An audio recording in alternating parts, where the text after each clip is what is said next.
दोस्तों शुक्र है कि कोई डोमिनेंस नज़र आ गई, वरना आपस की बात है हालत मेरी नहायत पतली हो रही थी देख देख के।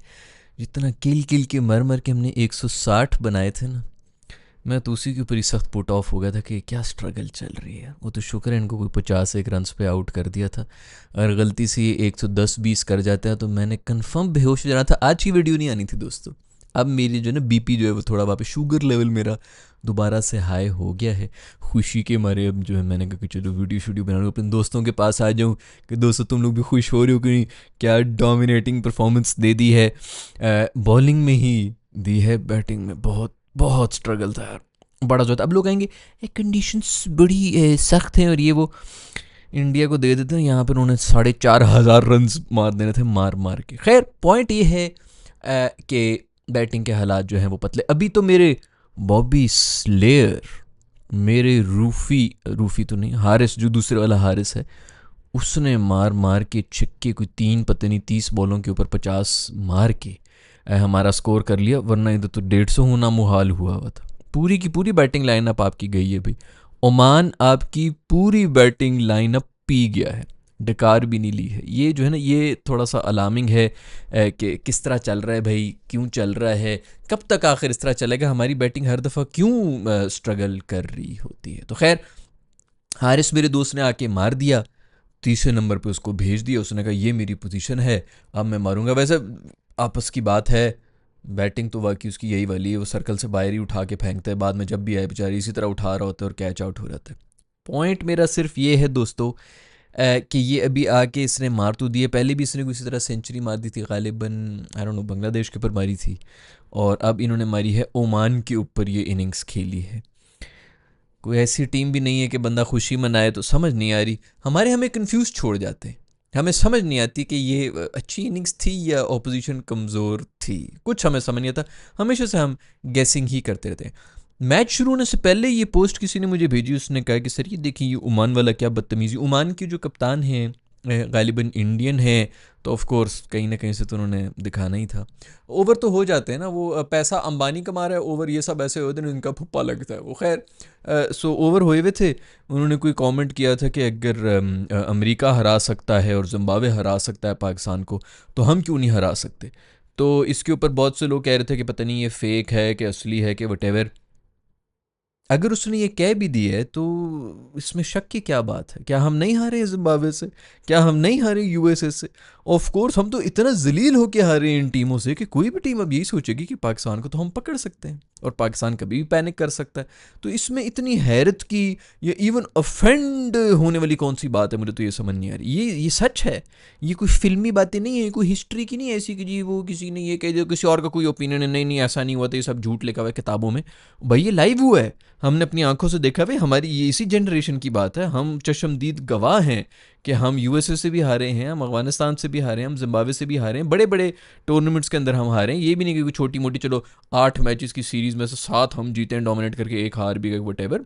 इंपॉर्टेंट मैचेस में नॉकआउट हुए हैं, फर्स्ट राउंड में निकले हुए, इन सब टीमों से हम हारे हुए हैं। नेदरलैंड्स की वजह से हम जो है किसी एक टूर्नामेंट में अगर आगे गए हैं तो नेदरलैंड्स की वजह से गए हैं। तो ये सब कुछ हमारी ज़िंदगी में हुआ है, हमने अपनी आंखों से देखा हुआ, सब कुछ डॉक्यूमेंटेड है, सब कुछ हमारा जो है वीडियोस पड़ी हुई है, यूट्यूब पे गूगल करके देख लो। लोग पता नहीं क्यों इस पे ऑफेंस ले रहे हैं। यही तो रो रहे थे हम कि ये क्या हमारी जो है किस किस्म की परफॉर्मेंसेस कर रहे हैं। खैर भाई गेम सारी स्पिनर्स की है, शुक्र है कि वो हमारी सुनी गई है भाई। आज भी जो है वो कोई स्पिनर वगैरह थे टीम के अंदर, 4 4 स्पिनर वगैरह जो हैं वो डाले गए हैं। सारी स्पिनर्स की गेम है यार। अफगानिस्तान ने पिछले 2 3 साल से इधर बड़ी बड़ी टीमों को पकड़ा हुआ था। किस लिए पकड़ा हुआ था? स्पिनर्स की वजह से पकड़ा हुआ था। इंडिया अभी चैंपियंस ट्रॉफी यहाँ पे खेल के गया है, किसी को हिलने नहीं दिया। किस लिए नहीं? स्पिनर्स को डाला हुआ था। लोग कह रहे थे इतने स्पिनर्स डालने की क्या ज़रूरत है, फलाने फास्टर को नहीं लेके गए, ये नहीं गए, वो नहीं किया, वो ये करके गए हैं। बाकी जितनी टीमें आई हैं स्पिन पे, आज हम ओमान के खिलाफ हम स्पिन पे फंसे हुए थे। मुझे तो ये समझ नहीं आ रही फास्ट बॉलर से कराई क्यों नहीं बॉलिंग। एक शाहीन ठीक है, बस वो करा ले पहले 2 ओवर, उसके बाद स्पिनर ही डालते रहो जितने भी आपने डालने। खैर शुक्र है कि वो मानी गई, शुक्र है कि कोई एक ट्राई सीरीज होती, वरना खुदा की कसम हमने जो है ये इसके बाद जो यही कहना था कि हमारी कॉम्बिनेशन में कोई होगी। हमने एशिया कप में उसी कॉम्बिनेशन के साथ जाना था कि इतने स्पिनर्स तो हैं, आगा भी डाल लेते हैं 2.5 1 ओवर्स।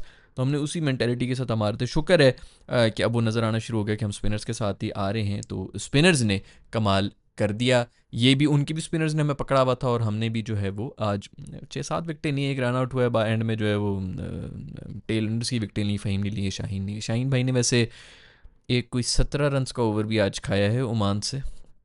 मैं तो थोड़ा सा हिल गया, मैं बड़े उस पर था कि रिदम में है, वैसे रिदम में आया हुआ है, ऐसी भी कोई बात नहीं है, रिदम में है बॉय जो है ना। और बस वो पहले ओवर के अंदर एक आउट कर ले, पहले 2 ओवरों में एक भी अगर आउट कर ले उतना ही काफ़ी है, छक्के ना खा और आउट कर ले बहुत है, और कुछ नहीं चाहिए भाई। सबसे पहले तो शाउट आउट देना चाहूँगा मैं उन इंडियंस को जो ओमान की जर्सियां पहन के बैठे हुए थे स्टेडियम के अंदर और खूब तालियां बजा रहे थे, नेशनल एंथम भी बज रहा था और इधर जो है वो इंडियन सारे जो दूर से पहचान लेता हूँ मैं दोस्तों, मैं सूंघ लेता हूँ कंफर्म इंडियन, और इंडियन भी कोई छोटे मोटे नहीं, छपरी इंडियन। अब देखो ना, अगर आप कहें कि 20% आवाम भी इनकी छपरी है तो वो हमारी पूरी पाकिस्तान की पॉपुलेशन से ज़्यादा बन जाती है। तकरीबन इनको 25-26 करोड़, इससे भी ज़्यादा करोड़ तो छपरी निकलेंगे अगर हम खाली परसेंटेज की बात करें इनकी जितनी पॉपुलेशन है। तो वो छपरी जो है वो हर जगह जो है इनको मशहूर कर रहे हैं, और वो छपरी जो है वो ओमान की शर्टें पहन के वहाँ पे जो है कैसे छलांगे मार रहे थे, ये शो करने के लिए कि हम तो बहुत जी जो हैं वो अरबी हैं, अरबी को ड्राइवर ना रखे इन्हें। टॉस जीत के हमने पहले बैटिंग की है, गालिबन ये बॉलिंग वाली पिच थी, लेकिन हमने बैटिंग की है कि कहीं हम प्रेशर में ना आ जाएं ओमान से, और फिर तड़पते रहे, लुढ़कते रहे, मर के रन्स बना लिए। साइम अयूब जो हैं 9 लोग शॉट मारने की कोशिश कर रहे थे, खैर बॉल भी थोड़ी बैठ गई थी, थोड़ा सा वो भी था सीन, लेकिन फिर भी यार साइम अयूब भी कुछ नहीं करके गया। फुल टॉस के ऊपर हमारे कप्तान जो हैं आगा साहब वो आउट हुए हैं। दूसरा भी कोई फुल टॉस के ऊपर आउट हुए, मुझे अब याद नहीं पड़ रहा कौन था, पता नहीं फ़हीम था या हसन था, हसन था गालिबन, हाँ जी। फुल टॉसों के ऊपर हम आउट हो रहे हैं। ये सब जो है ना ये इसलिए हो रहे, वो हमारा शादाब मासूम जो है वो फुल टॉस कराता था तो बॉल जो है वो बाहर नाली में पड़ी हुई होती थी, स्टेडियम से बाहर नालियों के अंदर से वापस आ रही होती थी। ये हमें धोखा यही हुआ है। शादाब इनको फुल टॉसें कराता था नेट्स के अंदर, और ये कहते थे ओ यार, और खुदा की कसम मैं झूठ नहीं बोल रहा हूँ, ये कोई मजाक नहीं हो रहा। मैंने पहले भी ये वीडियो में किसी में जिक्र किया था, पिछले 3 साल के स्टैट्स उठा के देखो कि हमने कितनी फुल टॉसें ज़ाया की हैं। हमसे फुल टॉसें हमें खेलनी नहीं आती हैं, और हम यही समझते हैं, शादाब भी यही कह रहा था कि ये ना चकमा देने के लिए कि वो लोग जो है वो पिच का इंतजार कर रहे होते हैं कि किधर पिच होगी मैं सीधा धुन्नी में मार दूंगा बॉल। ये इन्होंने एक ये नया टेक्निक निकाली थी कि फुल टॉस कराएंगे तो ये बैट्समैन जो है वो थोड़ा यरक जाएगा और कैच दे देगा। वो सिर्फ पाकिस्तानी ये रखते हैं मेरा ख्याल में, क्योंकि हम ही फुल टॉसों के ऊपर आउट हो रहे होते हैं, बाकी तो है वो दुबई में मैच होता है, शारजा से बॉल निकल के आती है। तो खैर फुल टॉसों के ऊपर आउट हुए हैं हमारे हमारे मासूम शादाब फुल टॉसर था, उसने ये स्पेशलिटी बनाई थी इसी चक्कर में कि यार हमारे बैट्समैन अगर स्ट्रगल कर रहे हैं तो बाकी दुनिया भी स्ट्रगल करेगी, उस बेचारे को हमने टीम से ही बाहर निकाल। अभी तो ये जब हमारे आउट हो गए थे, साइम अयूब आउट हो गए थे, शुरू में हालात थोड़े पतले हो गए थे, उसके फ़ौरन बाद साहिबजादा फरहान भी चलते बने थे, ऐसा डॉली कैच मिस किया था, वरना पता नहीं क्या सूरत हाल होती, हमसे शायद 120 भी रन ना होते, क्योंकि प्रेशर में हम और ज़्यादा जो है वो नर्वस आ जाते हैं। तो वो उनका डॉली कैच उन्होंने मिस किया, उनकी भी कोई इनिंग्स इतनी खास नहीं थी, लेकिन पार्टनरशिप चलो काफ़ी लंबी लगा दी थी। उसके अलावा किसी की भी फ़खर, अब आई डोंट नो अब वो नीचे खेल सकता है कि नहीं खेल सकता, इन दोनों में किसी एक को ही रख सकते थे। तो वो तो फिर भी कीपर की सीट पे है, फिर फ़खर साहब को बाहर बैठा दें भाई, इनकी जगह किसी और को डाल दें, बट आई डोंट नो वो नीचे खेल सकते हैं कि नहीं सकते। मेरा ख्याल में तो यही ऑर्डर ठीक है इन दोनों में, फिर ये शायद फिर भी नीचे खेल ले, हारिस तो नीचे नहीं चल रहा, तो फ़खर भाई की भी एंड तक वो खड़े रहे हैं। इतनी स्ट्रगलिंग किस्म की इनिंग्स थी, कितनी उसने शॉटें मारी, 3 या 4 गालिबन मैंने देखी थी उसकी, नहीं टोटली मैं देख रहा था एंड में भी जो मारते फ़हीम अशरफ, 4 तो मैंने कंफर्म 4 या 5 देखी थी, जो नो मैंस लैंड में लैंड किए, कुछ एजिस के चौके वोके भी निकले हैं, वो कहीं भी जा सकते थे, कैच वैच भी हो सकते थे, तो उस किस्म की शॉटें हमने एंड में मारी हैं। ये सब कुछ कर करके इस तरह की शॉटें कर करके हमने 160 मारे। वो पिछला मैच भी जो हम खेल रहे थे उसके अंदर यही बात करते यूई वाली कि, तो उसके अंदर एंड में एक ओवर के अंदर मैं हमें 25-25 रन भी हमने मारे, तब जाके हम कोई एक 70-80 के ऊपर गए थे, अदरवाइज़ हमारा यही एग्जैक्टली यही हाल था, 150 रन वाली चीज़ थी। वो तो शुक्र है कि बॉलर्स ने इज्जत रख ली, तो इसकी वजह से वो समझ नहीं आ रहा, नहीं तो बैटिंग में यार हालात ख़राब लग रहे। पूरे के पूरे हमारा जो बैटिंग ऑर्डर था वो ओमान लेके चला गया था 20 ओवरों के अंदर, पूरे का पूरा हमारा जो बैटिंग ऑर्डर था। बात वैसे भी ऑलराउंडर्स तक की आई हुई थी, वो भी ले गए थे, ऑलराउंडर्स भी वो लेके चले गए थे। मतलब यार ये सही बात नहीं है। T20 आए के अंदर मतलब आपका जो है वो ओमान के ख़िलाफ़ सारी बैटिंग जो है वो आउट हुई है। चलो बॉलर्स नहीं आउट हुए हैं, लेकिन बैट्समैन तो आपके सारे चले गए थे जिन्होंने रन्स बनाने थे। खैर दुख हो रहा था मुझे, आगा जो है फुल टॉस के ऊपर आउट हुआ है, वो बिल्कुल भी ऐसी बॉल नहीं थी जिसके ऊपर आउट होना चाहिए था, उसको कोई रन बनाने दो यार, नहीं तो ये हमारे मीडिया वाले जो है ना खूबसूरत खूबसूरत क्वेश्चन पूछ के, पहले इनको ये क्वेश्चन पूछते रहते हैं, कप्तान जो है शुरू में तो हंसता रहता है कि बेवकूफ़ है बेवकूफ़ है बेवकूफ़ है, उसके बाद जो है फिर उनको तब चढ़ना शुरू हो रहती है, फिर वो आगे से रिएक्ट करना शुरू हो रहते हैं, और फिर उसके बाद उनको गलत प्रूफ करने के लिए अजीब अजीब डिसीजन लेना शुरू हो जाते हैं ग्राउंड के अंदर। ईगोज़ के मसले शुरू हो जाते हैं और आपका जो भी कप्तान होता है उसका बेड़ा गर्क हो जाता है। तो मैं आई रियली वांट कि वो कोई रन शंस बना ले, ताकि कम से कम हमारे मीडिया जर्नलिस्ट और इस किस्म के जो लोग हैं वो उनसे घटिया किस्म के क्वेश्चंस ना पूछें। पहली बड़ा प्रेशर होता है, वो और ज़्यादा जो है वो प्रेशर लेके उसका फॉर्म में होना बहुत ज़रूरी। वैसे तो फॉर्म शॉर्म में है, लेकिन स्कोर अगर हो जाते तो बेहतर ही था। स्पेशली ऐसी कंडीशंस के अंदर ओमान जैसी अपोजिशन के खिलाफ तो कुछ स्कोर आना चाहिए था। मैं ये नहीं करा कि 100 मार ले यार, लेकिन 20-25 रन तो मारना यार, अगला मैच जो है बड़ा मैच है। खैर भाई, ये थी स्टोरी सारी की सारी। और पाकिस्तान जीत गया है 101 रन, 90 समथिंग रन से हम जीते हैं। चलो अच्छा है, कोई नेट रन रेट वगैरह भी ऊपर आई, कोई थोड़ी सी डोमिनेंस तो नज़र आई। एशिया की सेकंड बेस्ट टीम वाली परफॉर्मेंस तो दी है भाई, वो तो मानना पड़ेगा कि दी है। क्या हुआ कि बैटिंग में हमें कुछ थोड़ी समझ नहीं आ रही थी कि किधर मारना है और किधर से गैप निकलते हैं और वट एवर। और ओमान वाले भी जो है हमारी पूरी बैटिंग को पी के चले गए थे। आप लोगों का क्या ख्याल है भाई सबके बारे में?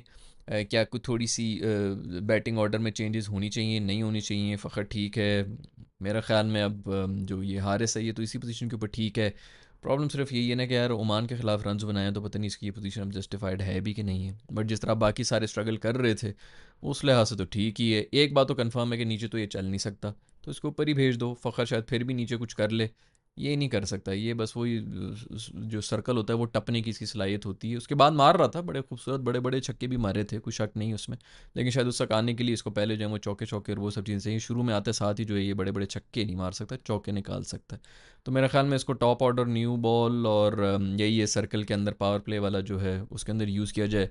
वैसे भी to be very honest Fakhar भाई कोई ऐसा पावर प्ले का कोई यूज़ तो कर नहीं रहे थे। एक ही इनिंग्स उन्होंने पिछले दिनों खेली है, वो भी यही वाली थी जिसकी मैं भी बात कर रहा हूँ। एंड में आके कोई एक ओवर के अंदर 20-25 रन बना दिए थे। अदरवाइज़ उनके भी हालात बड़े हल्के ही लग रहे थे मुझे। तो मेरा ख्याल में अब ये ऑर्डर ठीक है। बॉलिंग में किसको रख सकते हैं किसको नहीं रख सकते, मेरे ख्याल में बॉलिंग भी ठीक है। अगर आप लोगों की कोई सजेशन है तो नीचे दें। हाँ, पाकिस्तान की किट के बारे में बहुत से लोग मुझसे पूछ रहे हैं, हमेशा किट्स के बारे में बात करता हूँ। कौन सी पाकिस्तान की किट भाई? ये तो वो TCL और पेप्सी की किट है कि नीचे जो है वो धुनी के ऊपर छोटा सा पाकिस्तान भी लिखा हुआ है। कोई और भी लिख लो भाई सामने, अगर कोई नज़र आ रहा है माथे के ऊपर भी एक ब्रांड लिख लिया करो। पता नहीं कितने पैसे दे रहे हैं कि भाई सामने छाती के ऊपर भी जो है वो ब्रांड्स ऊपर हैं और कंट्री जो है वो नीचे होगी। बट अब तो मैंने कहना भी छोड़ दिया यार, तकरीबन 4 साल हो गए हैं मैं किटों को ही रिव्यू कर रहा हूँ और वो कर रहा हूँ। मेरा ख्याल में अब मेरी मेरी बस होगी दोस्त। आप लोगों की अगर बस नहीं हुई तो नीचे कमेंट्स पे लिख के मुझे बता दो अपनी suggestion. See in the next video, bye.